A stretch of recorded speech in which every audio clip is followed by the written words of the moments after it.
ነው ፈጣሪውን ንገረኝ፣ የፈጣሪውን ንገረኝ።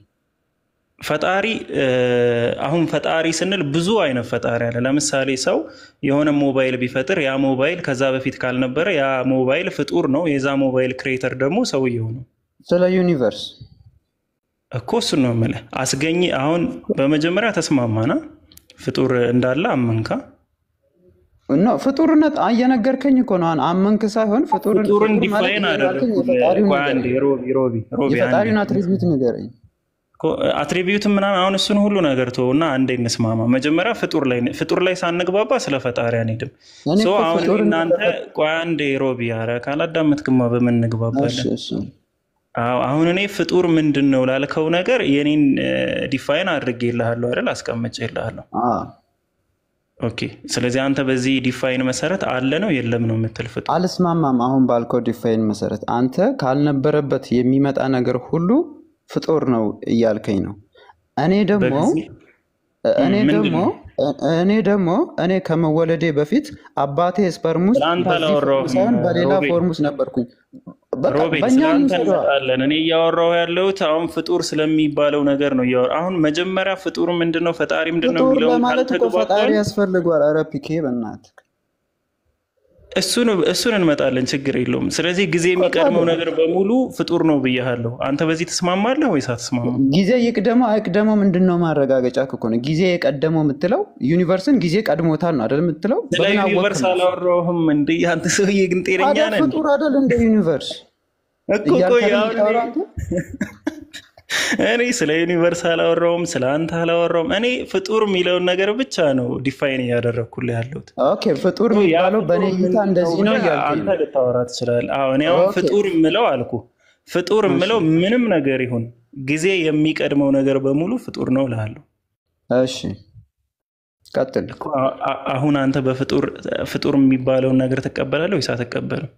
ፍጡር የሚባል ነገር የለም፣ ፈጣሪ የሚባል ነገር የለም እያልኩ እኮ ነው። በቃ ስለዚህ ፍጡር የሚባለው እኔ ያልኩትን ጊዜ የቀደመው ነገር በሙሉ ፍጡር ይባላል ያልኩህን ዲፋይን በቃ ማትቀበለው ከሆነ እኔ እናንተ ስለ ፈጣሪ የምናወራበት ምንም ምክንያት አይኖርም። ቴንኪው በቃ አሁን ጨርሰናል። አንተ እኔ ዋናው ጥያቄ ምንድን ነው? ይህን ዩኒቨርስ የፈጠረው ፈጣሪ ነው፣ ሰዎችን ያመጣው ፈጣሪ ነው ስላላችሁ፣ አይ ፈጣሪ አይደለም ያመጣው ፈጣሪ የሚባል ነገር የለም አልኩ። አንተ ያመንክበትን ነገር እንድትነግረኝ። አንተ ስለ ፍጡር አታውቅም ሮቤል። ስለ ፍጡርም ስለ ፈጣሪ አንተ ፍጡር የሚባለው ዲፋይን ላይ ካልተግባባንና ካልተስማማን ለምንድን ነው ያ ፈጣሪ ስለሚባለው ነገር እኔ እናንተ የምናወራ? አንተ እኮ ፍጡር የሚባል ነገር ራሱ መኖሩን እኮ አታውቅም፣ አታምንም። ዲፋይን አድርግልኝ አልከኝ፣ ዲፋይን አደረግኩልህ። የአንተን ዲፊኒሽንም አልቀበልም አልከኝ፣ የራስህም ዲፊኒሽን የለህም። ስለዚህ ከአንተ ጋር በምንድን ነው የማወራ? የራስህ ዲፊኒሽን ካለ ታስቀምጠዋለህ እኮ። ምንድን ነው አንተ ተቃዋሚ አንዳንድ ሰዎች አሁን ምንድነው ፍጡር ምንድነው ሮቤል? እኮ ያን የሚባል ነገር የለም እያሉ ፍጡር ካለ እኮ ዲፊኒሽን አለኝ አትበል። የኔ ዲፊኒሽን አለኝ አትበላ። የለህማ አንተ ምንድነው ዲፊኒሽን? ፍጡር ምንድነው? ፍጡርና ተፈጣሪ የሚባል ፍጡር ካልኩኝ ፈጣሪ አለ ልትል ነው። ገባ? ፍጡር ምንድነው? አለ የለም የምትለው ነገር መጀመሪያ ምንድነው የለም የምትለው? ፍጡር የምትለው ነገር ሊኖር የሚችለው ፈጣሪ የሚባል ነገር አለ። ፍጡርና ተፈጣሪ የሚባለው ነገር እዛ ጋር ነው የምትግባበው። መጀመሪያ ፍጡርና ተፈጣሪ የሚባል ነገር የለም እያልኩ ፍጡር ምንድን ነው ብለህ ትጠይቀኛለህ እኮ። ምኑን የሌለው ምንድን ነው የሌለው? ይኸውልህ ፈጣሪና ተፈጣሪ የሚባል ነገር ፈጣሪ ስትሆን፣ ለምሳሌ የስልክ ፈጣሪ ስትሆን ስልጣን አለክ። የፈጠርከው ስልክ ላይ ስልጣን አለክ። እናንተ ምንድን ነው አልኩህ ሮቤል። ኧረ ላውራ እስኪ አንድ ደቂቃ ላውራ። የኛ ንግግር አምላክ እኮ ነው እየዞርክ ያለው አንተ። አሁን እሱ ለአንተ ነው። አምላክ አለ ንግግራችን ፈጣሪ አለ የለም ነው አይደለ? ስለ ፈጣሪ አላወራንም አይደለ? ስለ ፈጣሪ ካላወራን እንተዋ። እኔ እኮ ንግግሬ እዚህ የገባው ፈጣሪ አለ ወይስ የለም የሚል ንግግር ነው ሮቤል። ስለ ፍጡር ነው የጠየቅኩ። በቃ ፍጡር ካልክ ደግሞ ፈጣሪና ተፈጣሪ የሚባል አካል የለም። ፍጡር ምንድን ነው? ነገርኩ እኮ የለም እያልኩ ነው። ፍጡር ተፈጣሪና ፈጣሪ የሚባል ነገር ነው። ምኑን የለም የምትለው? አታውቀውም እኮ የለም የምትለውን። አንተ ፍጡር የምትለው አካል በፈጣሪ አይደለም ፈጣሪ አለ ነው የምትለኝ አይደል? ፍጡር ምንድን ነው? እኔ ስለ ፈጣሪ አላወራሁም እንዴ ያማል እንዳንተ ሰው። እኔ ስለ ፈጣሪ አላወራሁም። እኔ ስለ ፈጣሪን እርሳው። የለም ፈጣሪ በቃ እንስማማ፣ እርሳው በቃ ፈጣሪ። ፍጡር ምንድን ነው እያልኩ ነው። ፍጡርና ተፈጣሪ የሚባል ነገር የለም እያልኩ ምንድን ነው የምትለኝ? ምኑን የሌለው? ፈጣሪና ተፈጣሪ የሚባል አካል የለም። ምንድን ነው እሱ? ተፈጣሪ የምትለው ምንድን ነው? አንተ የምትለው እኛ ተፈጥረን የምንትለው ነገር እኛን የፈጠረ ፈጣሪ የለም እያልኩ። እኔን ተወኝ። የኔን ዲፊኒሽንማ አልቀበልም ማለት እኮ በቃ እኔን ተወኝ። አንተ ፍጡር የለም ስትል ምኑን ነው የለም የምትል? ፍጡር ምንድን ነው? ፈጣሪ የለም እያልኩ እኮ ነው። የፍጡር የምትለው ፈጣሪ የለም እያልኩ ነው። አይ በቃ አንተ ፍጡር የማታውቅም ፈጣሪ የማታውቅም የማታውቀውን ነገር ደግሞ የለም እያልክ ነው። ዲፋይን ማድረግም አትችልም፣ የሰው ዲፊኒሽንም አትቀበልም። ስለዚህ ታዲያ ምንድን ነው አንተ የምትለው ነገር? እኮ ምንም የሚገናኝ ነገር አይደለም። ፍጡር ምንድን ነው ትለኛለህ አንተ። ፍጡር ለምትለው ነገር ፈጣሪ የለውም እያልኩ ነው። ፈጣሪ ከሌለው ደግሞ ፍጡሩ ከየት ነው የሚመጣው? ጨርሳል? ያ በቃ እናመሰግናለን። ያ በቃ ቴንኪው። ባይሆን ግን አንተ ፈጣሪ የምትለው አካል እንዴት እንደፈጠረ ለምን እንደፈጠረ ንገረኝ። በቃ ሮቢ ለእኔ አታስረዳ፣ ለሌሎቹ አስረዳ። የኔ ችግር የለውም። አንተ ፈጣሪ የምትለው አካል ስለ ፍጡር ስለሚያውቁ ችግር የለውም። ስለ ፍጡር ስለሚያውቁ ለሌሎቹ ማስረዳት አይጠበቅብኝም። ፍጡር የሚያውቅ ሲመጣ ያኔ የሚያውቀውን ፍጡር አለ ወይስ የለም በሚለው ደግሞ አወራዋለሁ። ግን አንድ ሰው የማያውቀውን ሰው አለ ወይም የለም ሳይሆን ማለት ያለበት አይ እኔ አላውቅም ምንድን ነው አንተ ፍጡር ስትል ምንድን ነው ፍጡር የምትለው፣ ፈጣሪ ስትል ምንድን ነው ፈጣሪ የምትለው ብለህ እኔን መጠየቅ የማታውቀው ከሆነ ከዛ ሳስረዳህ ደግሞ ኦኬ እሱ ነው እንዴ ፍጡር የምትለው? አዎ አለ ወይስ የለም ስልህ አይ የለም ምኑን የሌለው አታውቀውም ምን እንደሌለ። እኔ ልልህ የምችለው አንተ አሁን ፍጡር የምትለኝ ፍጡር ካልክ ፈጣሪ አለው አንተ ካልክ እኔ ደግሞ ፈጣሪ ያለው ነገር በሙሉ ነው ፍጡር የምትለው ማለት ነው አንተ። ያ ፍጡር ስሙ ራሱ እኮ ፍጡር ነው የሚለው እኮ የተፈጠረ ነገር እያልከኝ ነው። ኦኬ ስለዚህ የተፈጠረ ነገር ማለት ምን ማለት ነው? ፈጣሪ ያለው እያልከኝ ነው። የተፈጠረ ነገር ማለት ምን ማለት ነው?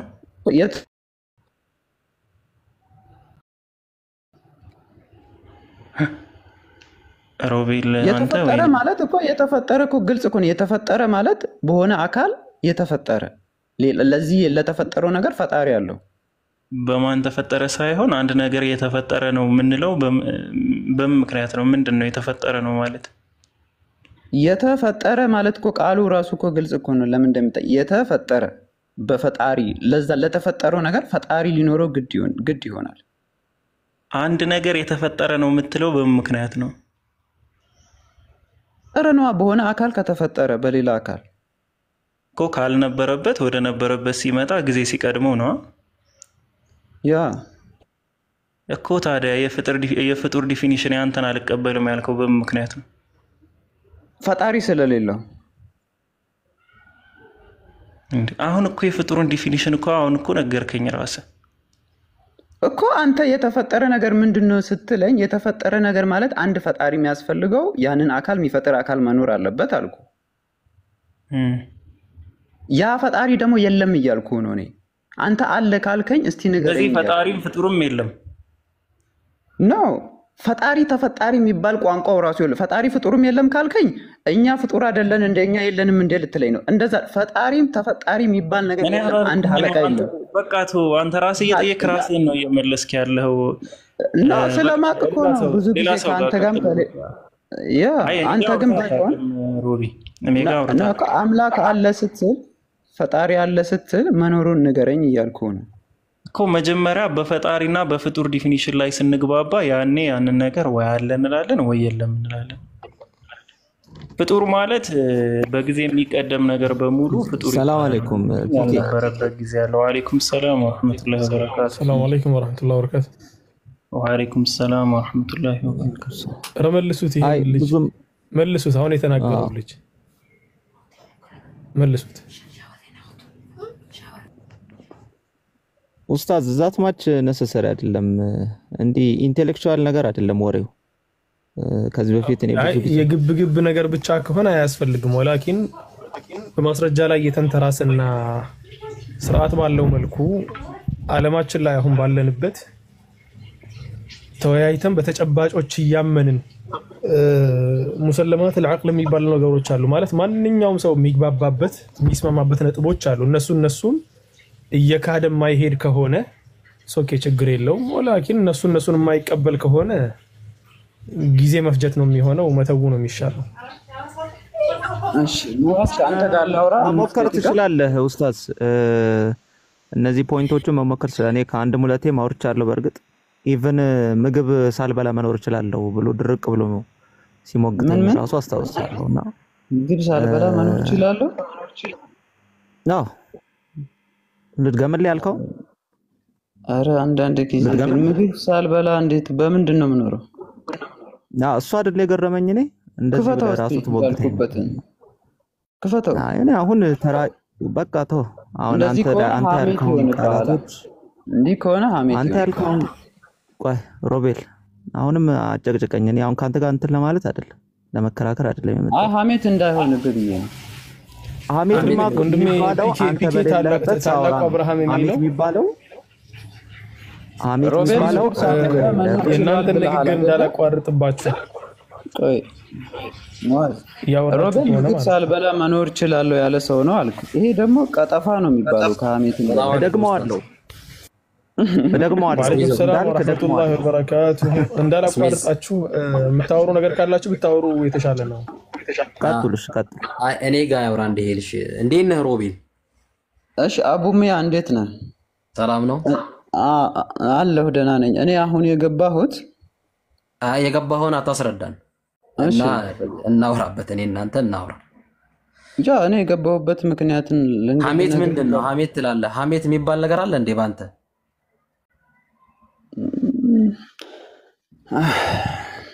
እሺ አሁን ምንድነው ሐሜት የሚባል ነገር አለ እንዴ አንተ ጋር? ሐሜት የሚባለው ነገር እኮ አለ ብሎ ለሚያመሰው ሐሜት ማለት ምን ማለት ነው? ሰው ያላለውን ነገር ማለት ሐሜት ነው። ምን አገባ እሱ? ሐሜት አንተ ላይ ቢለጥፍ አንተ ላይ ምን ይጎዳል? እሱ ከተጠቀመበት አንተ ብትጎዳ ምን አገባነኛ? የለም ብለህ ያመንክ ምኑ የለም ብለህ ያመንክ አይደል እንዴ? ሐሜት ከሆነ ቢቀጥፍብህ ምን ችግር አለው? ምን ሐሜት ነው የለም ያልኩት አይደለም። ቢቀጥፍብህ ምን ችግር አለው? መጥፎ ነው? ምንድነው የምታወራው ነገር? ምንድነው ሐሜት የለም ብያለሁ አይደለም። ቢቀጥፍብህ ምን ችግር አለው? መጥፎ ነው ወይስ አይደለም? መቅጠፍ ለምን ይዋሻል ነው ያልኩት። ማዋሸት ማን ነው መጥፎ ብሎ የነገረህ? ጥሩ ነው ብሎ አቡ ሙአዊያ ተነጋገረኝ የፈለኩ አግኝተዋል። ላ ሮቤል አግኝተዋል አቡ ሙአዊያ። ስለዚህ እኔ ጋር ሪፈረንስን አስቀምጥልህና ከሱ ጋር ጨርስ። አቡ ሙአዊያ خلاص አግኝተሃል መንገዱ። ማን ነገረህ ውሸት መጥፎ ነው ብሎ? ቤተሰቦቼ ትክክል ለመሆናቸው ምን ማስረጃ አለ? ማስረጃ የለኝም። ዝም ብለህ ነው። ስለዚህ ጥሩ ነው ብሎ የሚመጣ ሰው መጥፎ ነው ብለህ ልትመልሰው አትችልም ማለት ነው። በነገሩኝ መሰረት የገባኝን ነገር ነው መልስ። ቤተሰቦቼ ራሱ ትክክል አይደሉም ውሸታም ናቸው ቢልህስ? እኔ ነው ውሸት ማለት ትክክል የሚለው ቃል ነው ቢልህስ?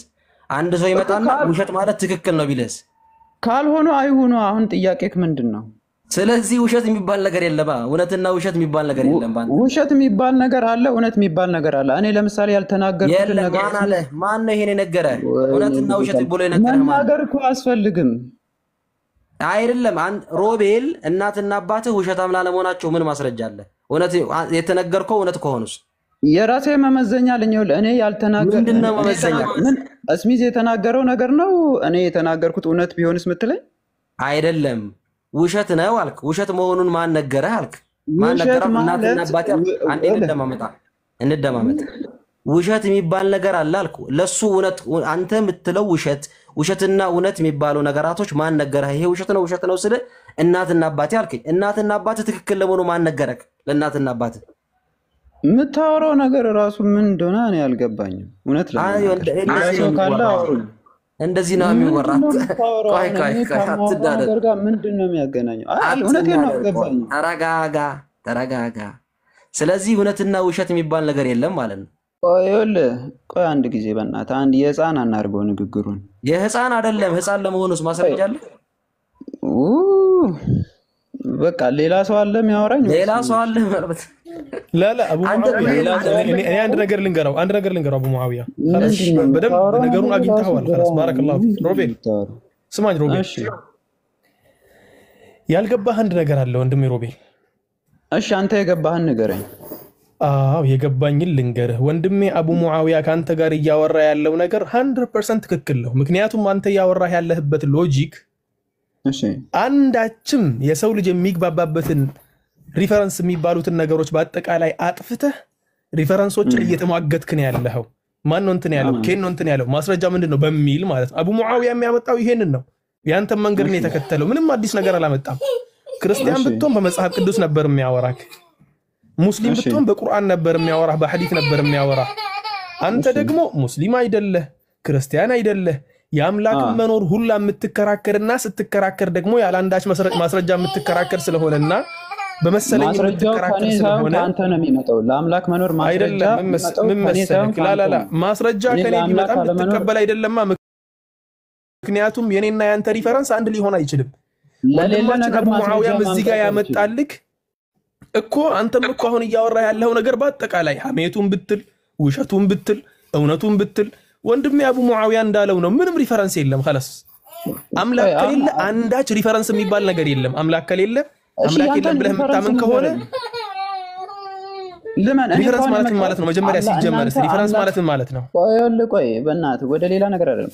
አምላክ እኮ አሁን ሮቤል ወይኔ በእናትህ አንዴ ቆይ፣ ስለ ማስረጃ ጉዳይ አይደለም። ሲጀመር አንተ እያወራህ ባለህበት ሰዓት ላይ ሚዛን የሚባል ነገር እየተጠቀምክ አይደለም። ሚዛን የለም።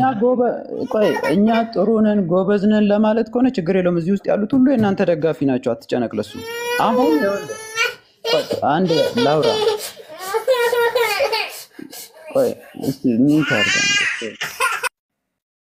እዚህ ውስጥ ያሉት ሁሉ አንተ ምንም ነገር ብታወራ የሚያጨበጭቡልህ ስለሆነ ጃፍና መደገፍና ካለ መደገፍ ጋር የሚገናኝ ነገር አይደለም ወንድሜ።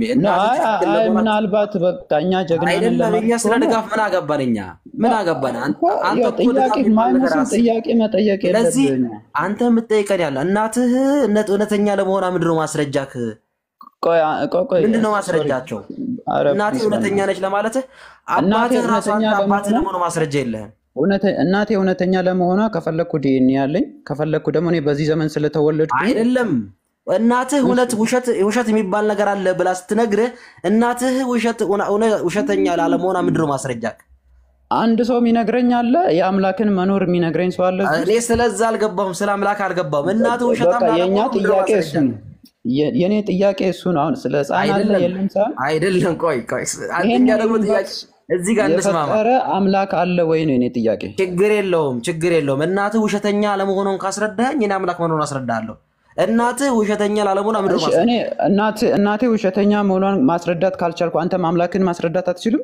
እኔማ በደንብ ላስረዳህ ነው። አሁን እኔ እናንተ አንድ መሰረት ላይ መጣ። ስለዚህ መጥፎ የሚባል ነገር የለም።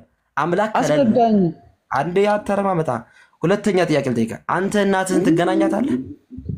ኧረ በእናታችሁ ሌላ ሰው አለ የሚያወራ ፕሊዝ። አይደለም ጥያቄ እኮ ነው። ትገናኛታለህ?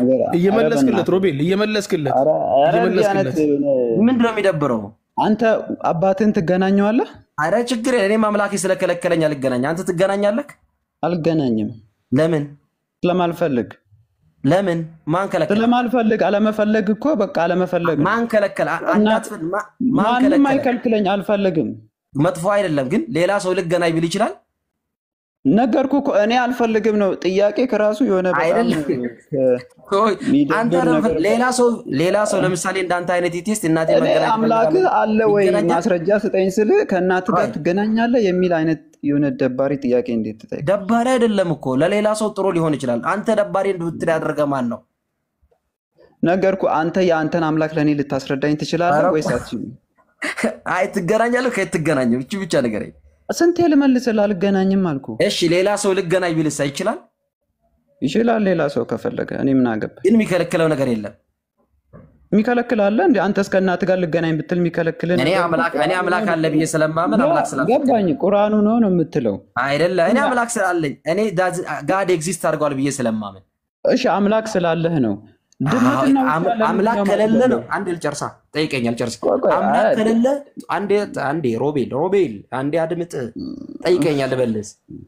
የሚደብር ጥያቄ አለ። ለአንተ ይደብራል፣ ለአንደኛው ሰው አይደብርም። ስለዚህ አንድ ሰብጀክቲቭ ነው፣ ሞራሊቲ ሰብጀክቲቭ። አንተ በምንም ተአምር ጥሩና መጥፎ ነገር ልትነግረኝ አትችልም። ምክንያቱም ለብሮ ማድረግ ነው ሲባል አንድ ነገር ክፉና ጥሩ ነው ብሎ የሚነግርህ አካል ሊኖር ይገባል። ይሄ መርዝ ነው፣ ይሄ ጥሩ አይደለም፣ ይሄ ትክክል ነው፣ ይሄ ትክክል ነው ብሎ እንደሚያስተምረው ማለት። ስለዚህ አንድ ነገር ጥሩና መጥፎ ነው የሚል ነገር የለም አምላክ ከሌለ። እንደ ሮቤል ተገናኙ ማለት ተገናኙ ይልሃል። አሁን ሮቤል አሁን ቀጣ አድርጌ ምን ጠይቋለሁ? ከውሻ ጋር መገናኘትሳ እንዴት ይታያል? ከውሻ ጋር ብትገናኝ መጥፎ ነው ጥሩ? ይሄ ደወረስት የሆነ በህይወቴ ከብዙ ሰው ጋር አውርቻለሁ። እንዳንተ አይነት ወረስት የሚባል ነገር ራሱ የለም እኮ አምላክ ከሌለ ምንድነው የምታወራው? ሎጂካሊ ጥያቄ እየጠየቀህ ነው። መልስለት ሮቤል መልስለት። አይደለም ውሻ ጋር እንዳትገናኝ የሚያደርግህ ምንድነው? ውሻ ጋር ልገናኝ እንድትል የሚያደርግህ ኧረ ብራዘር በእናትህ ምን አይነት ምንድነው? እኔ በእናትህ አትበለኝ። ለኔ ለምን ትለኛለህ? ጥያቄ የጠየኩህ ጥያቄ በእናትህ የሚባል ነገር የለም እኮ ሮቤል። ውሻ ጋር አንድ ሰው ሊገናኝ ቢል ትክክል አይደለም ብትለው በምንህ ነው? በራሴ በማንነቴ አይደለም። ሌላ ሰው ሊገናኝ ቢልሳ ምን አገባኝ ስለሌላ ሰው? ይገናኙ አሉ ከውሻ ጋር ባይዘው። ስለዚህ ትክክል ነው መጥፎ? ትክክል አይደለም። ማን ነገረ? እኔ ለራሴ ትክክል ስላልሆነ ውሻና ሰው ግን ማድረግ ትክክል አይደለም። ለሌሎች ታዲያ ምን አገባኝ? ያ ትክክል ነው ብሎ እያደረጉ ነው። እኔ ለኔ ትክክል አይደለም። ስለዚህ ትክክል ነው ማለት ነው ለሌላ ሰው። ስለዚህ አንድ ነገር ጥሩና መጥፎ የሚባል ነገር የለም፣ ሰብጀክቲቭ ነው ማለት ነው አልኩ እኮ። ለነዛ ሰው ልትለው ትችላለህ በዛ መንገድ። ለኔ ሰው የሰው ልጅ ከውሻ ጋር መገናኘቱ ትክክል አይደለም። ማን ነገረህ ነው እኮ? ለኔ ነው እያልኩ እኮ ነው። መናገር አያስፈልግም። አንተ በራስህ ዲቪደንስ ምንድነው? ከምን ሳይንስ በሳይንስ አስረዳኝ እስቲ ሳይንቲፊካሊ። አረ ሌላ ሰው የሚያወራ ካለ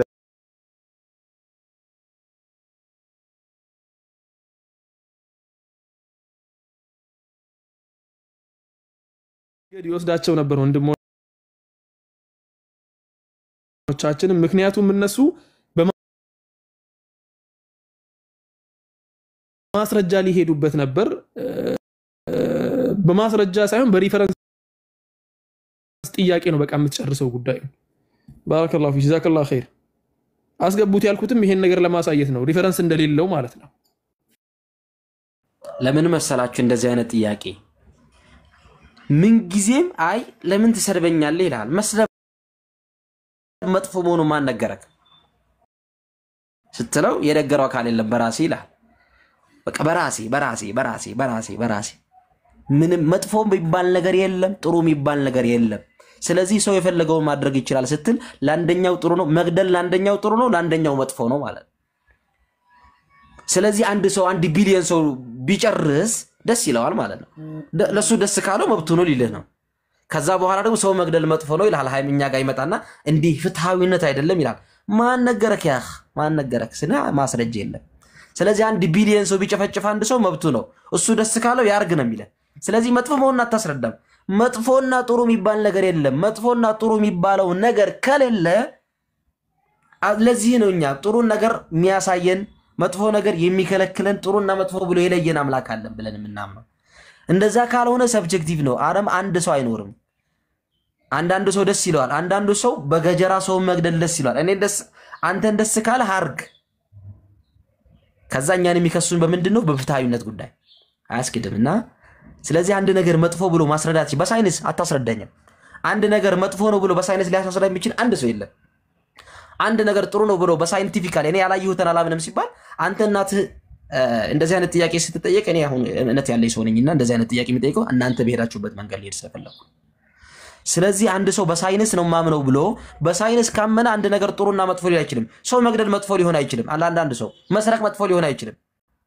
ከውሻ ጋር መገናኘት መጥፎ ሊሆን አይችልም። ከእንስሳ ጋር መገናኘት መጥፎ ሊሆን አይችልም። እሱን ደስ ካለው ያርግ የሚባል ነገር አለ። ለዚህም ነው የመጨረሻ አስቀያሚ ህይወት የሰው ልጅ አቅል ጋር የሚቃረን ህይወት ነው የምትኖር። ከዛ ይመጡና ፍትሃዊነት አይደለም ይላል፣ አምላክ ፍትሃዊ አይደለም ይላል። በጣም የሚከሱን ደግሞ አምላክን በፍትሃዊነት ጉዳይ ነው። እነሱ ዘንዳ ግን ፍትሃዊነት የለችምና በሚገባው ልክ ማናገር ስለነበረብኝ ነው። በመሃል ስለገባው ይቅርታ። ቴንክ ዩ ስሚዞ ኡስታዝ። ላ ባረከላሁ ፊክ ወንድማችን አቡ ሙአዊያ ወላሂ ጉዳዩን ነው የጨረስከው። በነገራችን ላይ የሆነ መጽሐፍ አለ፣ መጽሐፉን ካነበብከው እኔ እንጃ ከዳርዊን ታብሌት ጉራች ታብሌት ወና እንትን የሚል አለ ከዳርዊን እስከ ሂትለር የሚል መጽሐፍ አለ። ያንን መጽሐፍ ብዙ እንትኖች ሪቪው የሚያደርጉ ሰዎችም ሪቪው አድርገውታል፣ በደንብ አውርተውበታል። ሁለተኛው የዓለም ጦርነት፣ አንደኛው የዓለም ጦርነት አጠቃላይ ዓለማችን ላይ ተነሱ የሚባሉ ትላልቅ የዓለም ጦርነቶች በአጠቃላይ የተነሱበት ትልቁ ምክንያት እንትን መሆኑን ነው የሚናገረው ኤቲዝም ማለት ነው አምላክ አልበኛነት የሚባለው ነገር እና ሰርቫይቫል ኦፍ ዘ ፊተስት የሚባል ህግ አላቸው እነሱ በሳይንስ ዓለም ሳይሆን በዳርዊኒዝሞች ዓለም ወይ ደግሞ በኢቮሉሽኒስቶች ናቸው እነሱ ዓለም በዝግመተ ለውጥ የመጣ ነው የሚል እምነት አላቸው እና እነኚህ ሰዎች ሰርቫይቫል ኦፍ ዘ ፊተስት ብለው ብቁ የሆነው ይቆያል እንደምንም ብሎ የመቆየት አቅም ያዳብራል ከዚያ በኋላ ይኖራል አላስፈላጊ የሆነው ብቁ ያልሆነው ደግሞ እየጠፋ ይሄዳል የሚል እንትን አላቸውና አይነ ስውራኖች በእግር መሄድ የማይችሉት ማለት እግሩ የተቆረጠ ጆሮ የማይሰማ አይኑ ማያይ የመሳሰሉ አንዳንድ ችግሮች ያለባቸው ሰዎች መጥፋት አለባቸው ብለው የሚያምኑ ብዙ የዘር ሐረጎች ለምሳሌ አሁን ጥቁሮች መኖር የለባቸውም ብለው የሚያምኑ ሰዎችን ሊያፈራ የቻለ አይዲዮሎጂ ነው ይሄ አሁን ኤቲዝም የሚባለው ነገር በተለይ ከዳርዊን መምጣት በኋላ ለዚያም ነው ያ መጽሐፍ ሲጻፍ ራሱ ከዳርዊን እስከ እንትን ያለው እስከ ማን ነው የናዚው መሪ ሱብሃንአላህ ረሳሁት ስሙን አስታውሰኝ ወንድሜ አቡ ሙአዊያ አሁን ስሙን እንኳን ስቼ ነበር ሂትለር አሁን እስከ ሂትለር ድረስ ብለው ሲያስቀምጡ አሁን የሂትለር መነሻ በነገራችን ላይ ሂትለር በጣም የዳርዊኒዝምን ቲዮሪ በጣም የሚያምንበት ሰው ነበር አንደኛ ነገር እሱ እንደ አርቲስት ነገር የሚያደርገው ነበር ሂትለርን ሁለተኛ ነገር ደግሞ ዳርዊኒዝምን በደንብ አድርጎ ያምንበታል መጥፎ ዘሮች መጥፋት አለባቸው ብቁ የሆኑ ዘሮች ብቻ መቀጠል አለባቸው መጥፎ ዘሮች ከሚባሉት መካከል አንደኛው አይሁድ ነው ይላል እሱ መጥፎ ዘር ማለት አይሁድ ነው ስለዚህ አሁን እሱ ያደረገው ወይ ደግሞ ጨፈጨፋቸው በሆሎኮስት አጠፋቸው የሚባሉ ሰዎች ትክክል ነበር ማለት ነው በእነሱ አስተሳሰብ መሰረት የትኛውም ዓለማችን ላይ የሚደረጉ ነገሮች በአጠቃላይ ጭፍጨፋው ግድያው ምኑ በአጠቃላይ ተቀባይነት አለው በእነሱ አይዲዮሎጂ መሰረትና በደንብ አድርገህ አግኝተዋል ለነሱ መልስ የሚሆነው ዑለሞችም አሁን ስለነሱ ጉዳይ ሲያነሱና ስለ ኤቲስቶች ሲናገሩ የነሱ መልስ የሚሆነው ራሳቸው ባመጡት ገመድ ማናቅ ነው የሆነ ገመድ አንጠልጥለው ይመጣሉ አይደለ በዚያው ገመድ ማናቅ ነው እነሱን የሚያምኑበት ነገር ታቢት የሆነ ነገር ሳይኖራቸው ሲቀር እነሱ የማያምኑበትን ነገር ታመጣና በግድ ሳይወዱ በግዳቸው እረ የሚያስጠላ ነገር አትናገር እረ በጣም ይዘገንናል ይላል መዘግነን እኮ የለም እኮ በእነሱ ዲክሽነሪ ውስጥ ሐሙሳቸው ውስጥ መዘግነን መልካም መጥፎ መሰል ነገሮች ከፈጣሪ ዘንድ የሚሰጡ በህግጋት የሚመሩ ነገሮች በአጠቃላይ የለም እነሱ ጋር ምክንያቱም ሪፈረንስ ስለሌላቸው ያን ነገር ደግሞ በአጭር ቃላቶች ሜቢ በ3 ደቂቃ በ4 ደቂቃ ውስጥ ጨርሰዋል ወንድሜ አቡ ሙአዊያ በጣም ደስ የሚል እንትን ያቀረብከው ጀዛከላሁ ኸይረን ሁሉንም ውይይቶችን እንዲህ አጠራ አድርጎ የሚጨርስልን ሰው ብናቀኝ ደስ ባለን ነበር ለማለት ያክል ባረከላሁ ፊኩም ማሻአላህ ኡስታዝ ጀዛኩሙላሁ ኸይራን እስሚዝ መቀጠል ትችላለህ በነገራችን ላይ የለም ማለት ራሱ እምነት እንደሆነ ታውቃላችሁ የለም ማለት እምነት ነው አለ ማለትም እምነት ነው የለም ብሎ ማመን ራሱ እምነት ነው አላምንም ይላል አላምንም ሳይሆን የለም ብለህ ያመንክ ነው አንዳንድ ሰዎች እንደዚህ አይነት ጥያቄ ሲጠይቁ የለም ስትሉ የለም ራሱ ያመናችሁ ነው የለም የሚል እምነት አላችሁ አንድ ነገር የለም አለ ለማለት ግን ያንን ነገር ማወቅ ያስፈልጋል በነገራችን ላይ አንድ ነገር ማወቅ ያስፈልጋልና እናንተ የልጆቹ እንደዚህ አይነት ነገር ስትናገሩ ክርስቲያኖች ጋር ሄዳችሁ ሙስሊሞችን መስደብም ራሱ መጥፎ አይደለም ብላችሁ ስለምታምኑ መብታችሁ ነው ቀጥሉበት ወደ ዳዕዋችሁ ተመለሱ ባጭሩ እንዝጋው ብዬ ነው ይረስ እስሚዞ ቀጥሉ በቃ ጥያቄ ያለው ሰው ካለ አስተናግዱ ሰላም እና ሲያስረዳችሁ ታስገቡታላችሁ ሌላ ቀን ሙስሊሞች እሺ በአጠቃላይ እዚህ ያላችሁ ሰዎች መጥፎ ምንድነው መጥፎነትን ሲያስረዳችሁ አስገቡት እና መቀጠል ይችላልላችሁ ሰላም አለይኩም ወአለይኩም ሰላም ወራህመቱላሂ ወበረካቱ ጀዛኩሙላሁ ኸይራን ኡስታዞች ወልደ ህይወት አለ ሰላም ነው አለን ሰላም ብያለሁ ስለዚህ ትቀጥላለህ አለን አልহামዱሊላህ አዎ እሺ እስሜ አለህ ወይ አንዳችሁ እስሜ ዛለህ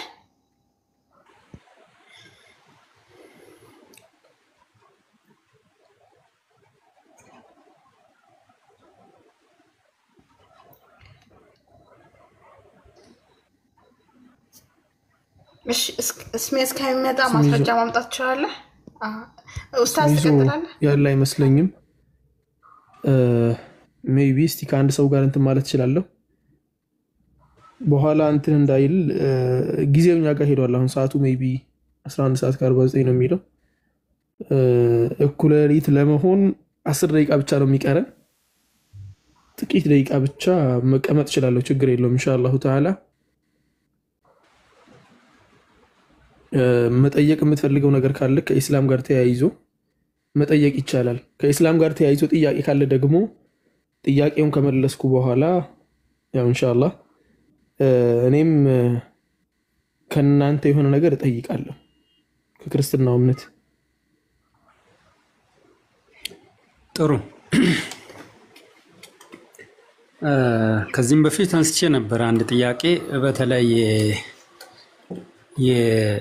የእነዚህ የሃይማኖት መጻሕፍት እውነተኝነት እና ታማኝነትን አስመልክቶ ያነሳው ጥያቄ ነበረ።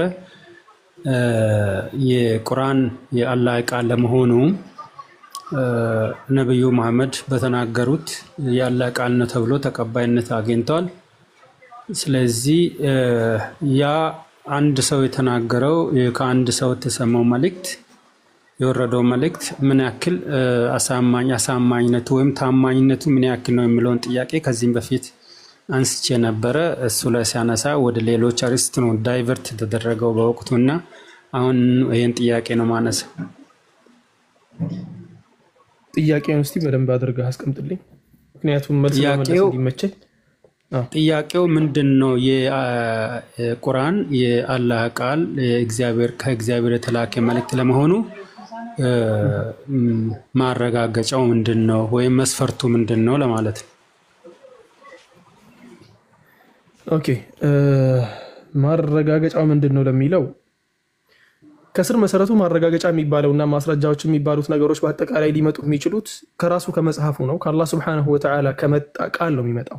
ለምሳሌ ያክል አሁን ቁርአን ውስጥ አላህ Subhanahu Wa Ta'ala የተናገራቸው ንግግሮች አሉ። እዚያ ቁርአን ውስጥ የተናገረውን ነገር በአጠቃላይ ያ ነገር ያሟላል ወይ፣ ስለ ቁርአን የተነገረው ነገር ሙሉ በሙሉ ያሟላል ወይ የሚለውን ነገር እናያለን። ወደ ክርስትናው ጋር ስንመጣ ደግሞ መጽሐፍ ቅዱስ ጋር እንመጣና መጽሐፍ ቅዱስ ራሱን የሚገልጽበት መንገድና ራሱን የገለጸበትን መንገድ ያሟላል ወይ የሚለው ነገርም እንትን ይሆናል ማለት ነው። ለምሳሌ ያክል አሁን ቁርአን ከተገለጸበት ነገሮች አንደኛውና ትልቁና ዋነኛው ምንድነው? ወለው ካነ من عند غير الله لوجدوا فيه اختلافا كثيرا የሚለው ነው። ከአላህ ዘንድ ባይሆን ኖሮ በተጋጨ ነበር፣ የሚጋጭ ሐሳቦችን ባመጣ ነበር። ለوجدوا فيه ባገኙበት ነበር اختلافا كثيرا ብዙ ግጭቶችን። ወደ ቁርአን ስንመለስና ግጭቶች አሉበት እንዴ ብለን የምናይ ከሆነ አንዳችም የሚጋጭ ወይ ደግሞ የሚጋጭ የሚመስልም ነገር የለም ቁርአን ውስጥ ማለት ነው። አጠቃላይ 30 ጁዝኡን ያገላበጠ ሰው 604 ገጾችን ያገላበጡ ሰዎች ስለ ቁርአን ለማወቅ በጣም የለፉና በደንብ አድርገው የተማሩ ያወቁ ሰዎች በተለይ የክርስትና እምነት ተከታይ የሆኑት ከቁርአን ውስጥ የሚጋጭ ቦታን ሊያወጡ አልቻሉ። አንደኛ ይሄ ነው። ለምንድን ነው ይሄ ነገር የተባለው ሲባል ፈጣሪ እንትን አያስፈልገውም፣ ፈጣሪ ማስተካከያ አያስፈልገውም፣ አትሞላለት፣ አታጎልበት፣ እንዲህ ለማለት ፈልገው ነው ብለህ አታስተባብልለት። ፈጣሪ ማለት የፈለገውን ነገር ማለት ይችላል ይላልም ደግሞ ማንንም ሳይረዳው ማንንም እንትን ሳያደርገው ማለት ነው። ቁርአንን ከፍተህ ብትመለከት አንድም ቦታ ላይ ሰዎች አላህ እንዲህ ለማለት ፈልገው ነው እንደዚያ ለማለት ፈልገው ነው በሚል አፕዴት ወይ ደግሞ አፕግሬድ ያደረጉበት የሆነ ነገር የጨመሩበትና የቀነሱበት ነገር የለም። ሌሎች መጽሐፍቶችን ደግሞ ከፍተህ የምትመለከት ከሆነ የትኛውንም ዓለማችን ላይ ያለ የአምላክ መጽሐፍ ነው ተብሎ የሚታመን የትኛውም መጽሐፍ የተጨመረበት ነገር አለ፣ የጎደለበት ነገር አለ፣ የሚጋጭ ቃላቶች አሉ በመጽሐፍ ደረጃ ማለት ነው። የሚጋጭ ከሆነ ደግሞ ፈጣሪ ሊጋጭ አይችልምና ፈጣሪ ራሱን በራሱ ሊያተራምስ ወይ ደግሞ ሊያጋጭ አይችልምና የፈጣሪ ቃልነቱ ሙሉ በሙሉ ውድቅ ይሆናል ማለት ነው። ስለዚህ የቁርአን የመጀመሪያው ሐቀኛነቱ መመስከሪያው ምንድነው? ራሱ ያስቀመጣቸው መስፈርቶች አሉ። ትልቁና ዋነኛው ወለው ካነ من عند غير الله ከአላህ ውጭ ከሆነ አካል ቢሆን ኖሮ ለوجدوا فيه اختلافا كثيرا ብዙ ግጭቶችን ያገኙበት ነበር። ከአላህ ከሆነስ ግጭቶች የሉበትም። ግጭት ወይ ደግሞ ፋላሲ የሚባለው ነገር ቁርአን ውስጥ አታገኙም ማለት ነው። ሌላ መጽሐፎች ውስጥ ደግሞ በደንብ አድርገን በሺዎች ነው የምናገኘው። ያንን ደግሞ አምጣልኝ ካልከኝ በደንብ አድርጌ ላመጣልህ እችላለሁ። ባጭሩ 1 2 3 4 5 6 7 8 9 10 ብለን እስከ 100 መቁጠር እንችላለን ዛሬውኑ ማለት ነው። ለነገ ሳላስቀር ለምሳሌ አንተ የምታምነው በክርስትና እምነት ነው ክርስትና እምነት ላይ የመጽሐፍ ቅዱስ ግጭቶችን ብዬ ከመቶ በላይ ላመጣልህ እችላለሁ ለዚያውም ግልጽ የሆኑ ግጭቶችን ግጭት ስለ ደግሞ የቃል ብቻ አይደለም የኮንሰፕትም ግጭት ጭምር ማለት ነው ግጭት ሲኖርበት ደግሞ ሙሉ በሙሉ የአምላክነት ቃሉ ይፈርሳል አንድ ይሄ ነው ሁለተኛ ነገር ደግሞ የመጋጨቱ ነገር ሲቀር ሁለተኛ ነገር ደግሞ የአምላክ ቃልነት መመስከሪያው ሁለተኛው ነገር ምንድነው የአምላክን ክብሩን በጠበቀ መልኩ የሚገልጽ መሆን አለበት ስለ አምላክ የሚነግረንና ስለ አምላክ የሚያሳውቀን ከሆነ የሚናገረው ነገር አጠቃላይ ስለ አምላክ ጉዳይና አምላክን ስለማክበር አምላክን ስለመገዛት ከአምላክ ጋር ያለንን ግንኙነት ስለመናገር መሆን ነበረበት ወላኪን አብዛኛው ዓለማችን ላይ ያሉ መጽሐፎች ላይ ዘወር ብለህ ብትመለከት ስለ አምላክ ሳይሆን የሚናገረው አብዛኛው መጽሐፍ ስለ ታሪክ ነው የሚናገረው ስላለፉ ነገሮች ታሪክ ነው የሚነግርክ ታሪክ ደግሞ ታሪክ ነው የሚሆነው እንጂ ስለ አምላክ ጉዳይ አይደለም ወደ ቁርአን የምትመጣ ከሆነ ደግሞ ቁርአን 100% አጠቃላይ ቁርአን ውስጥ ያሉትን መጽሐፎችን በአጠቃላይ ተከፍትና ከቁርአን ከበቅራ ጀምሮ ወይ ደግሞ ከሱረቱል ፋቲሃ ጀምሮ እስከ ሱረቱ ናስ 114 ምዕራፎች ውስጥ 604 ገጾች ውስጥ አንድ ምዕራፍ ላይ ስለ አላህ ጉዳይ ያልተጠቀሰበትና ስለ አላህ ያልተነገረበት አንዳች ምዕራፍ የለም ወደ መጽሐፍ ቅዱስ ወደ ብሉይ ኪዳን ወደ አዲስ ኪዳን ወደ ቬዳ ደግሞ የሂንዱይዝሞች ነው ከዚያ ውጭም ደግሞ እነሱ ራሳቸው ሂንዱይዝሞች የሚከተሉት መጽሐፎች አሉ ፑራን የመሳሰሉና ብዙ መጽሐፎች አሏቸው እነሱ ውስጥ ገብተህ ብትመለከት ደግሞ ሙሉ ምዕራፍ ስለ አምላክ ጉዳይ አንድ ነገር ሳይጠቅስ ሲናገር ትመለከታለህ ሙሉ ምዕራፍ አንዳንድ ቦታ ላይ ሙሉ ምዕራፍ ስለ አንዲት ሴት የሚናገር መጽሐፍ ይኖራል ሙሉ መጽሐፍ እኮ ነው ሙሉ መጽሐፍ ለምሳሌ ያክል አሁን ሱረቱ ተውባ ብለን እንደምንናገረው የእንትና መጽሐፍ ተብሎ ስለ አንድ ግለሰብ ብቻ ስለሆነ ሰው ወይ ደግሞ ስለሆነች ሴት ብቻ የሚናገር መጽሐፍ ሆኖ ታገኘዋለህ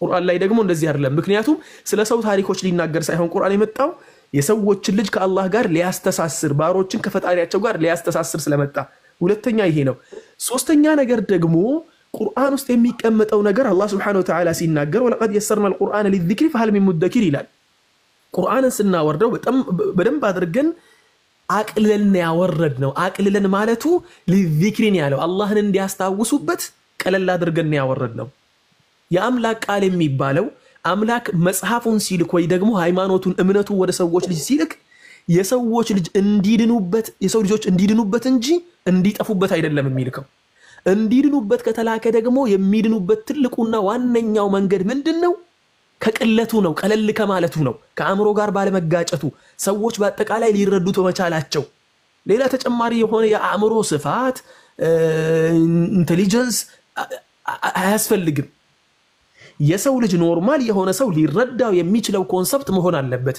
ምክንያቱም ፈጣሪ እኔ ልረዳው የማልችለው ከአቅሜ በላይ የሆነ ነገር እኔ ጋር አምጥቶ የኔ አቅም የኔ አእምሮ መረዳት ሲያቅተው ለምን አልተረዳህም ብሎ እኔ መቅጣት በደል ስለሆነ ፈጣሪ ደግሞ በዳይ አይደለም በየትኛው መጽሐፍ ላይ ፈጣሪ በዳይ ተብሎ ሊገለጽ አይችልም ሜቢ አንዳንድ ተሕሪፍ የተደረጉ መጽሐፎች ግን ፈጣሪን በዳይ አድርገው ሊገልጹት ይችላሉ እንዳየንም ማለት ነው በዳይ አድርገው የገለጹ መጽሐፎች ቢኖሩም ስለዚህ ምን ልልህ ፈልጌ ነው የመጀመሪያው ነገር ቁርአን አለመጋጨቱ ሁለተኛው ነገር ደግሞ ቁርአን ስለ አምላክና ስለ ሰው ልጅ ስላለው ነገር ስለ አምላክ ጉዳይ በደንብ አድርጎ ማስተማሩ የታሪክ ጉዳይ አለመሆኑና ከፈጣሪ ጋር ያለውን ነገር ስለመናገሩ ሶስተኛውና ከባዱ ጉዳይ ደግሞ ስለ ኢስላም በግልጽ ማስቀመጡና ቀለል ባለ መልኩ ሰዎች እንዲረዱት ማስቀመጡ ነው ኢስላም በጣም ቀላሉ ሃይማኖት ነው ለምን አላህ Subhanahu Wa Ta'ala በብቸኝነት የምትገዛው አምላክ ነው አንድ አምላክ ነው አለቀ ማንኛውም ሰው ቢመጣ አሁን ስለ ኢስላም አስረዳኝ ቢልህ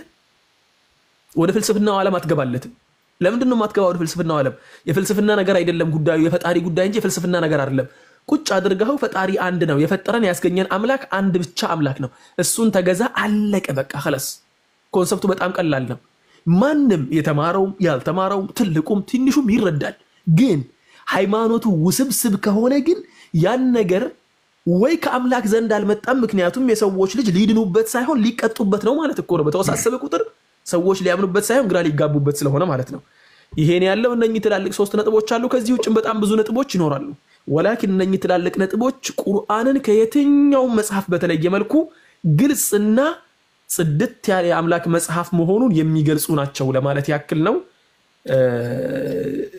የምትጠይቀው ወይ ደግሞ እንትን የምትለው ነገር ካለ በዚህ ላይ የምትጨምረው ነገር ካለ ትጨምራለህ። ይሄኛውን ቶፒክ የምንጨርስ ከሆነ ግን እኔ ራሴ ሌላ ጥያቄ ያለኝ ከመጽሐፍ ጋር ተያይዞ። ጥሩ እንግዲህ ከገለጽካቸው የመጀመሪያውን እንውሰድና ግጭት አለመኖሩ እንደ አንድ መስፈርት ትክክል ነው። አንድ ስነ ጽሁፍ ግጭት ከሌለው ታማኝነት አለው ሊባል ይችላል። ነገር ግን ግጭት አለ የለም ለማለት ምንጮቹ የተለያዩ መሆን አለባቸው። ከአንድ ምንጭ ከሆነ ኔሴሰርሊ ግጭት አይኖርም።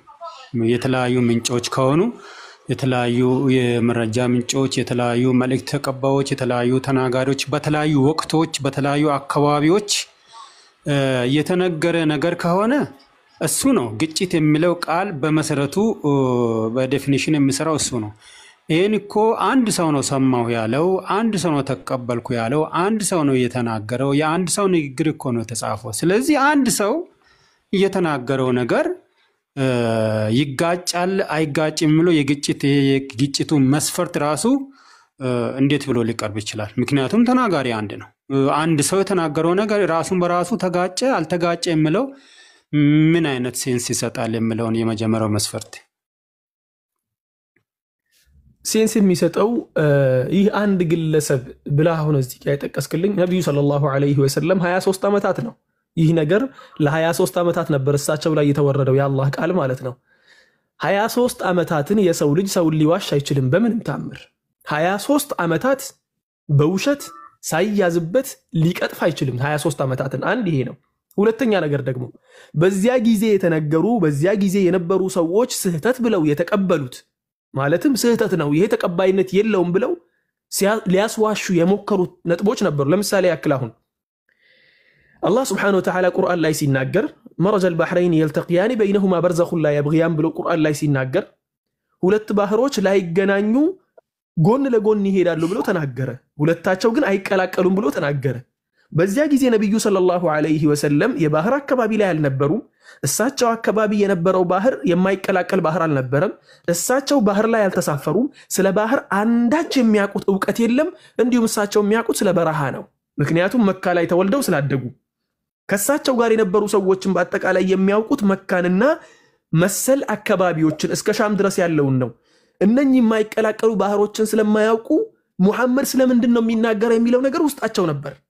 እንዴት ሁለት ባህሮች ሁለቱም ከውሃ መተው ሳይቀላቀሉ ዝም ብለው ይሄዳሉ የሚል ነገር ውስጣቸው ተነስቶ ነበር። ያ ነገር በጊዜው ትክክል አይደለም ብለው እነሱ ሊያስቡት ይችላሉ። ዛሬ ላይ ግን ሁለት ባህሮች ጎን ለጎን ሲሄዱ ዓለም በቴክኖሎጂ ከተስፋፋች በኋላ አይተናል። ሁለት ትላልቅ ባህሮች አንደኛው ቀይ ባህር አንደኛው ጥቁር ባህር ሆኖ ጎን ለጎን ሁለቱም ውሃ ናቸው፣ አይደበላለቁም። ልክ መሃላቸው መስመር የተሰመረ ይመስል ሲሄዱ አየን። ነብዩ ሰለላሁ ዐለይሂ ወሰለም ያላዩትን ነገር ያልኖሩትን ነገር እንኳን እሳቸው ከእሳቸው ጋር ያሉ ሰዎች በአጠቃላይ ያላዩትንና ያልኖሩትን ነገር ከራሳቸው ፈጥረው ቢያመጡት እንዴት አድርገው ነው ይሄን ነገር ሊናገሩ የሚችሉት? እሳቸው ሊናገሩ የሚችሉት ትንቢትን አይደለም ማለት ነው። የዚያኔ የነበረውን ነገር ብቻ ነው እንጂ መናገር የሚችሉት ትንቢትን አይደለም። ሌላኛው ነገር ደግሞ ቀደምት ከነበሩ ታሪኮች ብዙ ነገሮችን ነብዩ ሰለላሁ ዐለይሂ ወሰለም ከአላህ Subhanahu Wa Ta'ala ዘንድ የተወረደላቸው ቁርአን ላይ ነግረውናል። ለምሳሌ ያክል ስለ ነብዩላህ ዩሱፍ ያለውን ነገር ነግረዋል። ስለ ሌላው ነገር ቀርቶ የክርስትና እምነት አሁን ለምሳሌ አምላክ ብለው ከሚገዙት ኢየሱስ ክርስቶስ ጭምር የኢየሱስ ክርስቶስ ትውልድ ከክርስትናው አገላለጽ ይልቅ ወደ ኢስላሙ ጋር ስትመጣ ነው ፋላሲ የሌለው። ወደ ኢስላሙ ጋር ስትመጣ ምንም ግራ የሚያጋባ ነገርም የለውም፣ የሚጋጭ ነገርም የለውም። ብዙ ተአምራቶች የተሞሉበት አንዳችም ቦታ ላይ የማይጣረስ ነው። ወደ ክርስትናው ጋር ስትሄድ ደግሞ ብዙ የሚጋጭ ነገሮችን ታገኛለህ በውልደቱ ላይ ማለት ነው። ሌላኛው ነገር ደግሞ ያነሳው ነጥብ አለ። አንድ ግለሰብ በተናገረው ንግግር ላይ አለመጋጨቱ እንዴት ሊወሰን ይችላል የሚል። እኔ ደግሞ የሚገርምህን ነገር ልንገርክ። አንድ ግለሰብ በተናገረው ንግግር ላይ ሳይሆን አንድ መጽሐፍ ውስጥ ኦሪት ዘፍጥረት ውስጥ በመጀመሪያው ምዕራፍ ሹፍ፣ በሁለተኛው ምዕራፍ በሶስተኛው አይደለም ላ ኦሪት ዘፍጥረት በመጀመሪያው ምዕራፍ ከ3 እስከ 5 ባለው ነጥብ ላይና ከ14 እስከ 19 ባለው ሁለቱም በመጀመሪያው ምዕራፍ ውስጥ ነው። አንድ መጽሐፍ ውስጥ ሆኖ ከ3 እስከ 5 ያለውና ከ14 እስከ 19 ያለውን ብትመለከት በግልጽ ሲጋጩ ታያለክ። ላንብብልህ ከማንበብ ይልቅ እስቲ በድምዳቤ ወይ ደግሞ ላንብብ፣ ምክንያቱም ለምን አታነብብ የሚል ነገር እንዳይቀርብ። ኦሪት ዘፍጥረት 1 ከ3 እስከ 5 ያለው ነጥብ ምን ይላል? እግዚአብሔርም ብርሃን ይሁን አለ፣ ብርሃንም ሆነ ይላል። እግዚአብሔርም ብርሃኑ መልካም እንደሆነ አየ። ሹፍ ብርሃን ይሁን አለ፣ ብርሃንም ሆነ። ከዚያ በኋላ ምን አለ? ብርሃኑ መልካም እንደሆነ አየ። ብርሃኑንም ምን አደረገ? ከጨለማ ለየ አለ። እሺ እግዚአብሔርም ብርሃኑ ምን አለው? ቀን፣ ጨለማውን ደግሞ ሌሊት ብሎ ጠራው። መሸ ነጋም የመጀመሪያ ቀን አለ። ስንት ላይ ነው? ኦሪት ዘፍጥረት 1 ከ3 እስከ 5። ኦሪት ዘፍጥረት 1 ከ14 ጀምሮ ያለው ነጥብ ደግሞ እንደዚህ ይላል። ከዚያም እግዚአብሔር ቀኑን ከሌሊት እንዲለዩ ለይቶት አልነበር እንዴ? ቅድም ቀኑ ከሌሊት ተለይቶ አልነበር እንዴ? መጀመሪያ ላይ የመጀመሪያ ቀን ላይ አልተለየም እንዴ? ተለይቶ ነበር። እዚህ ጋር ግን ምን ይላል? ከዚያም እግዚአብሔር አለ ቀኑ ከሌሊት እንዲለዩ የዓመት ወቅቶች ቀናትንና ዓመታት የሚጀምሩበትን እንዲያመላክቱም ለምድር ብርሃን የሚሰጡ ልዩ ልዩ ብርሃናትን በሰማይ ይሁኑ አለ። እንዳለውም ሆነ። እግዚአብሔር ለምድር ብርሃንን ይሰጡ ዘንድ 2 ታላላቅ ብርሃናትን አደረገ። ታላቁ ብርሃን በቀን እንዲሰለጥን፣ ታናሹ ብርሃን ደግሞ በሌሊት እንዲሰለጥን አደረገ። እንዲሁም ከዋክብትን አደረገ አለና ለምድር ብርሃን እንዲሰጡ እግዚአብሔር እነዚህም በሰማይ ጠፈር አኖራቸው። ይኸውም በቀንና በሌሊት እንዲሰለጥኑ ብርሃንን ከጨለማ እንዲለዩ ነው አለ። እንዴ ብርሃን ከጨለማ የተለየው መች ነበር? ቅድም የመጀመሪያ ቀን ብለን ጨርሰናል ነበር። እዚህ ጋር ደግሞ መጥቶ ምን አለ? እግዚአብሔርም ይህ መልካም እንደሆነ አየ ይላል። ስንተኛ ቀን? መሸነጋም 4ኛ ቀን አለ። የመጀመሪያ ቀን ነው 4ኛ ቀን ነው ታዲያ ጉዳዩ? ቅድም የመጀመሪያ ቀን ብለን የጀመርነው ቀን 1 ብለን የጀመርነው መጀመሪያ ላይ ማለት ነው። አሁን ላይ ግን 4ኛ ቀን ብሎ ነው የጨረሰው። እንዴት አድርጎ ነው? ኦሪት ዘፍጥረት ላይ ለዚያውም አንድ መጽሐፍ ውስጥ አንድ ምዕራፍ ውስጥ ይሄን የመሰለ ትልቅ ስህተት እንዴት ይፈጠራል? ይሄ ብቻ አይደለም። በነገራችን ላይ ብዙ መጽሐፎች ውስጥ አንድ መጽሐፍ ውስጥ 2 የሚጣረስና የሚጋጭ ሐሳቦች ሲዘረዘሩ እንመለከታለን። ስለዚህ አሁን ይህ ነገር የሚያመላክተው ምን ነው ብለን የምንመለከት ከሆነ አሁን ለምሳሌ ሌላ ደግሞ የሰው ዕድሜ ከ120 ምናምን የሚል ነጥብ ነበር። እሱ ምንድነው? ኦሪት ዘፍጥረት 6:3 ላይ የተጠቀሰው ማለት ነው። እግዚአብሔርም ሰው ሟች ስለሆነ መንፈሴ እያዘነ ከእርሱ ጋር ለዘላለም አይኖርም፣ ዕድሜው 120 ዓመት ይሆናል አለ። ስለ ሰው ነው እያወራ ያለው አይደለ? የሰው ዕድሜ ስንት ይሆናል ነው የተባለው? እግዚአብሔርም ሰው ሟች ስለሆነ መንፈሴ እያዘነ ከእርሱ ጋር ለዘላለም አይኖርም አለ። ዕድሜው 120 ዓመት ይሆናል አለ። ስንት ዓመት ይሆናል? 120 ዓመት ይሆናል አለ ይላል ዘፍጥረት 6:3። ዘፍጥረት ራሱ 9:29 ላይ ደግሞ ምን ይላል? ኖህ በአጠቃላይ 950 ዓመትን ኖሮ ሞተ ይላል። ኖህ ታዲያ ሰው አይደለም እንዴ? ስለዚህ በአጠቃላይ አንድ መጽሐፍ ውስጥ በጣም በመቶዎች የሚቆጠሩ ስህተቶች ሊወጡ ይችላሉ። መጽሐፍ ቅዱስ ላይ ስንመለስ ቬዳት ላይም ስንመጣ ትልቁ የቬዳት ችግር ተብሎ ከሚጠቀሱት መካከልም ደግሞ ቬዳት እንዲሁም የመጀመሪያ የመነሻ ስክሪፕት የሚባሉት 4ቱ እነ ሪሽ ቬዳ እነ ያዡር ቬዳ እና የመሳሰሉት 4ቱ ቬዳዎች እነሱ እንትንም አይደሉም፣ ትርጉሞቹ ላይ ነው እንጂ በጣም ግጭት የበዛው ማለት ነው። ስለዚህ መጽሐፎች ከሰው ልጆች ሲፈበረኩ ከሰው ልጆች ሲጨመርባቸውና ሲቀነስባቸው እንዲህ ያሉ ባህሪያቶችን ያዳብራሉ። ከፈጣሪ ዘንድ ሲሆን ግን ከ1400 ዓመት በፊት ሲቀራ የነበረው ሲነበብ የነበረው መጽሐፍ ዛሬ ላይም ሲመጣ ልክ ነብዩ እንዳነበቡት እኔ አሁን ቁጭ ብዬ አነባዋለሁ ማለት ነው አለይሂ ሰላቱ ወሰላም። ስለዚህ አሁን ያለው ነገር ምንድነው? መጋጨት የሚባለው ነገር አንተ እንዳሰብከው አይደለም። እሳቸው 23 ዓመት ነው የኖሩት። 23 ዓመት ሲኖሩ የሰው ልጅ እኮ ንዴት የሚባል ነገር እኮ ይከሰታል አይደለ?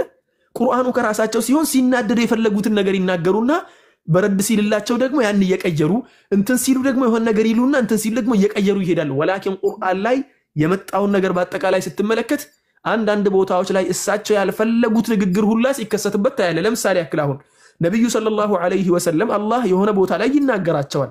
ያ አዩሃ ነብዩ ሊመ ተሐሪሙ ማ አሐለ አላሁ ለከ ተብተጊ መርዳተ አዝዋጅከ ብሎ አላህ ሱብሓነሁ ወተዓላ ይናገራቸዋል። አንቱ የአላህ መልእክተኛ ሆይ አላህ የፈቀደልህን ነገር ለምን ራስህ ላይ እርም ታደርጋለህ? አላህ እሳቸውን እየተናገራቸው ነው እንዴ?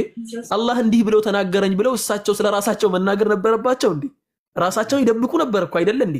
መጽሐፉ የራሳቸው ቢሆን ኖሮ ከራሳቸው ስም በላይ የነብዩላህ ዒሳን ስም ደጋግመው ይጠቅሱ ነበር መጽሐፉ ውስጥ። መጽሐፉ የራሳቸው ቢሆን 127 ጊዜ በላይ ስለ ነብዩላህ ሙሳ ያነሱ ነበር። ስለ ነብዩላህ ኢብራሂም እንዲህ ከፍ አድርገው ይናገሩ ነበር። ስለ ነብዩላህ ዒሳ ተአምራት ሟቾችን ሙታንን ሲያነሳ እንደነበር አዕዋፋትን በአላህ ፍቃድ ሲፈጥር እንደነበር በእጁ ሰርቶ ነፍሱን ለአላህ ይዘራለት እንደነበር ይናገሩ ነበር አይናገሩም ነበር? ሙሴ ያደረገውን ተአምራት ይናገሩ ነበር? ምክንያቱም እሳቸው ሌጋሲን ፍለጋ ከሆነ የራሳቸውን ግርማ ሞገስ ለማስጠበቅ ከሆነ ራሳቸውን ከፍ ያደርጉና ሌሎቹን ነቢያቶችን የሰሩትን ተአምራት ያጠፉ ነበር ማለት ነው። እሳቸው ግን ሌሎች ነቢያት የሰሩትን ብዙ መጽሐፎች ላይ ያልተጠቀሱትን ተአምራት በዝርዝር ቁጭ አድርገው ተናገሩ። ስለ ነብዩላህ ኑህ ብትል፣ ስለ ነብዩላህ ሉጥ ብትል፣ ስለ ነብዩላህ ሳሊህ ብትል የትኛውንም ትላልቅ ነቢያቶች የሚባሉትን በግልጽ አስቀምጠው ተናግረዋል። ይሄ ነገር ደግሞ በደንብ አድርጎ የሚገልጸው ቁርአኑ በሳቸው ጉዳይ ላይ የተጠነጠነ ሳይሆን ስለ አላህ አምላክነት የተጠነጠነ ጉዳይ መሆኑም ደግሞ ያንን ነገር ነው የሚያሳየው ማለት ነው።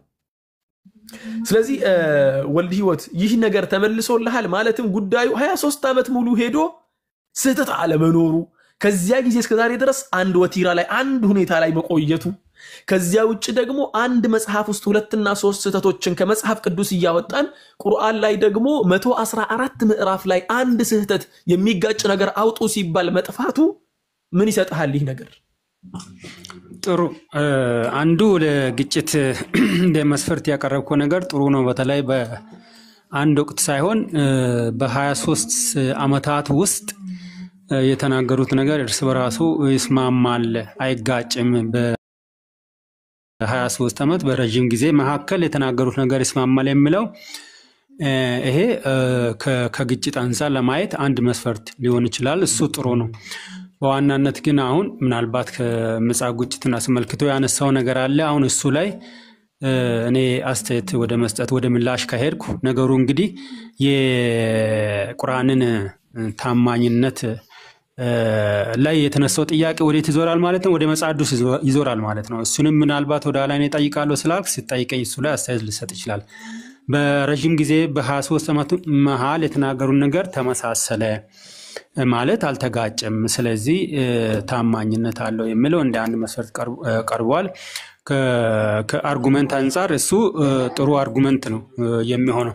በዋናነት ግን አንድ ነገር ተጋጨ አልተጋጨ የሚለው ነገር የአንድ ሰው ሐሳብ፣ የአንድ ሰው ንግግር፣ አንድ ሰው የተናገረው፣ አንድ ሰው የተቀበለው መልእክት ራሱን በራሱ ሰውየውን ከሰውየው ጋር የሰውየው ንግግር ከራሱ ንግግር ጋር እያነጻጸርክ ነው ማለት ነው። አይጋጭም እያልክ ያለው ስለ መጽሐፍ ቅዱስ ብታነሳ መጽሐፍ ቅዱስ ከ400 ዓመት 450 ዓመታት በተራዘመ ጊዜ ውስጥ ከ40 በላይ የሆኑ ጸሐፊዎች ናቸው የጻፉት።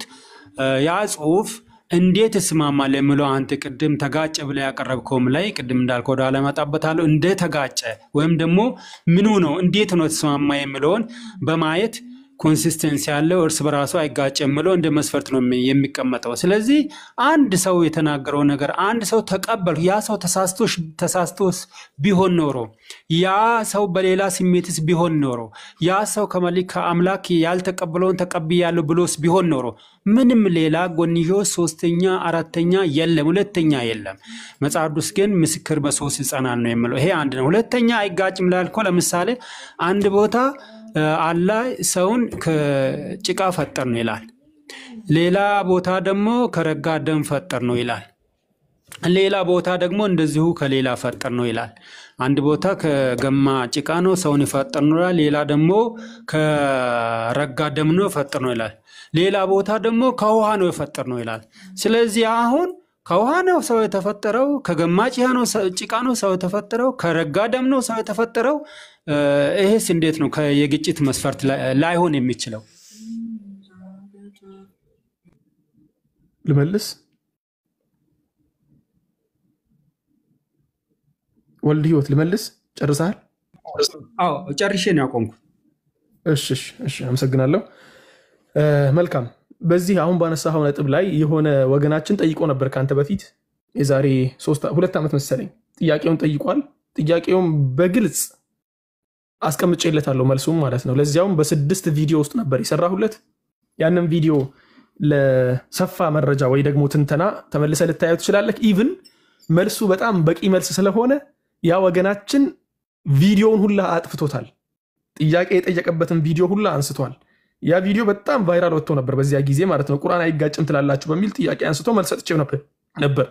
ለአንተ ደግሞ አጠር አድርጌ ለመመለስ ያክል ቁርአን ስለ ሰው ልጅ አፈጣጠር ሲናገርና ስለ ሰው ልጅ አመጣጥ ሲናገር የሰው ልጅ ከስር መሰረቱ 4 አይነት አፈጣጠር ነው የተፈጠረው። የመጀመሪያው አፈጣጠር የሰው ልጅ ከጭቃ የተፈጠረበት ፍጥረት ነው። እሱ ደግሞ የነብዩላህ አደም አለይሂ ሰላም ፍጥረት ነው። የነብዩላህ አደምን ፍጥረት አላህ Subhanahu Wa Ta'ala ሲናገር ከጭቃ እንደሰራው አፈር እንደሰራው ከመሳሰሉ ነገሮች እንደሰራ ይናገራል። ረብል ዒዘቲ ወልጀላል ከጭቃ እንደሰራው ወይ ደግሞ ከሸክላ እንደሰራው ማለት ነው ይናገራል አላህ Subhanahu Wa Ta'ala። እሱ ከአደም ጋር የሚያያዝ ጉዳይ ነው አለቀ። በሰፊው ደግሞ ከነትንታኔው በዚያ ቪዲዮ ላይ ያስቀምጫለሁ ጊዜ እንዳይፈጅብን ነው። አሁን ስለ ውሃ ጉዳይ ስንመለስ ደግሞ የሰው ልጆች ከውሃ ነው የመጡት። እንዴት ነው ከውሃ የመጡት ሲባል ወንድና ወንድ ሲገናኝ ወንድና ሴት ሲገናኝ ሁለተኛ የመፍጠሪያ አካሄድ ይሄኛው ነው። ወንድና ሴት ሲገናኙ የሚፈጠሩበት መንገድ ማለት ነው። በስፐርም ሴል ምክንያት ይፈጠራል። የወንድ ልጅ የዘር ፍሬው ይወጣና የሴት ልጅ ጋር ያለውን እንቁላል ጋር ይቀላቀላል። ከዚያ በኋላ ወደ ሰውነት ይፈጠራሉ። እንተህል አምር ከዚያ በኋላ የሰው ልጅ ከረጋ ደም ነው የሚለው። የረጋ ደም የሚባለው ደግሞ ያ ከስፐርም ጋር የተቀላቀለው እንቁላል ከጊዜ ቆይታ በኋላ ወደ ደምነት ይለወጣል። ወደ ደምነት ብቻ ሳይሆን አጥንት ወደ ማምጣት ስጋ ወደ መልበስና ወደ መሳሰሉትም ይለወጣል። ስለዚህ አሁን ጉዳዩ ሁለት ጉዳዮች ናቸው የቀላቀሉት ማለት ነው። ወንድሞች ይሄን ጥያቄ ሲያነሱ ተግባባን። የመጀመሪያው ምንድነው? የአደምን አፈጣጠር እያመጡ እዚያ ውስጥ ያስገባሉ። የአደምን አፈጣጠር ከመንይ ከተፈጠረው ሰው ጋር ይቀላቅሉታል። አይደለም ስለ አደም ጉዳይ ሲነሳ የሰው ልጅ ሲባል ደግሞ የሰው ልጅ መነሻ የሆነው አደም ነው። የሰው ልጅ መነሻው ከጭቃ ነው የተጀመረው በአደም ማለት ነው። ከዚያ በኋላ ደግሞ የሰው ልጅ ኖርማሊ ሲፈጠር ደግሞ በስፐርም ነው የተፈጠረው። ስፐርም ደግሞ ፈሳሽ ነው። ተግባባን። ፈሳሽ ነው። ከፈሳሽ ውሃ ነው የሚመጣው። ከዚያ በኋላ ወደ ረጋ ደም ይቀየራል።